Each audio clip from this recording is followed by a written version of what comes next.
Li Tirkiye boku welatiyên temenê wan li jor 65 ji vîrusa koronayê bên parastin dê werin vaksîn kirin û bo vaksînkirinê ji aliyê Wezareta Tenduristiyê ve tê xwastin ku ev kes bi ser telefonê yan jî înternetê re randevû bistînin. Lêbelê ev welatî radgihînin ku ne bi ser înternetê re ne ji biriya telefonê ew nikarin xwe bigihînin wezaretê û bo vaksînê navê xwe bidin nivîsandin.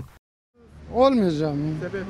Olmayacağım çünkü... Ji xwast nav fikirim ku dê vaksînê bi kar bînim. Wekî dine ez bifikirim jî ji xwe ev sîstema ku çêkirine bersiv nade û ez nikarim navê xwe bidim nivîsandin. Her wa ez nizanim telefonên mobil jî bi kar bînim. Em nizînin dê vaksînê li me belav bikin yan eziyetê li me bikin. Zorunda kalıyorsun. Ben yapmayacağım.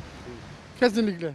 Piraniya welatiyên temenê wan li jêr 65 dixwazin vaksînên wan li malê wan bên dayîn. Her wiha ev kes diyar dikin ji ber ku ew di kategoriya kesên li jêr metirsiyê de cih dikirin, naxwazin bo vê yekê derkevin derve û tevlî xerebalixê bibin.